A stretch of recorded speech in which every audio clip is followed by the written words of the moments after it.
po kasi. Happy birthday. Ay, kanta po tayo lahat. Okay. 1, 2, 3. Happy birthday to you. Happy birthday to you. Happy birthday, happy birthday. Happy birthday to you. Ay!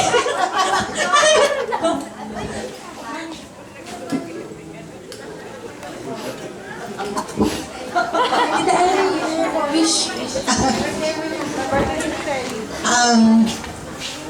Ang birthday wish ko lang sa Ate Esther, magkaroon sana siya ng mahaba pang buhay, at good health, at saka sana makauwi na siya para makapiling niyo na siya at sa kanyang mga apo. Kasi ang wish ko rin noong araw, ganun din eh. Yung makauwi ako. Kasi talaga namang napakalungkot sa Amerika.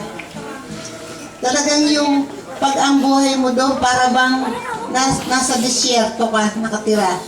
Pero pag dito sa Pilipinas, parang nabubuhay yung dugo ko. Siguro ganun din ang napipil niya. Kaya nga lang, sabi nga niya, siyempre, kung saan yung nandoon ang kanyang mahal sa buhay, nandoon siya. Kaya nga lang, naalaala ko nung araw, ang kapatid kong ito, sabi ko, napaka matiisin. Kasi siya halos lahat yung gumanap ng ina at ama. At nakita ko kung paano niya hirap sa kanyang mga anak. Siyempre, ang asawa niya malayo, abroad. Ngayon, siya yung tatay na at nanay na kung tutusin mo, parang kung sa akin mangyayari yun, siguro hindi ko makakaya. Pero, siya sa lahat ng aming magkakapatid, siya yung malakas ang loob. Talagang marunong dumisiplina sa anak. At nakita ko naman ang bunga ng kanyang pagdisiplina sa anak. Ngayon, nandito kayo, mga anak na nagmamahal sa kanya.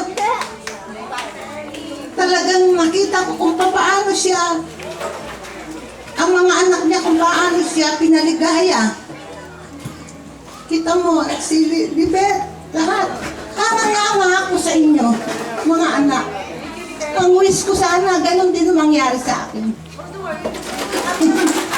Ay, sabi ko nga, sa Esther ko, mapalad siya. Kasi nagkaroon siya ng anak na tulad mo, na meron siyang asawang mabait. Di ba? Wala na siyang dapat hilingin sa Diyos. Dapat lahat talaga pasalamat, pasalamat, pasalamat. Yun lang.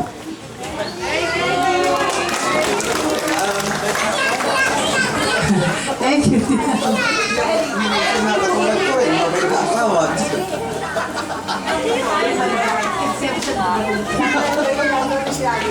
Katulad ng dito ko, mabait na asawa mo. Mabait daw na asawa rin. Mabait at faithful na asawa, Tito Boy.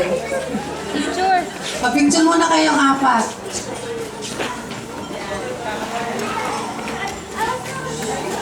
Naman. Bagets na bagets ang batin ni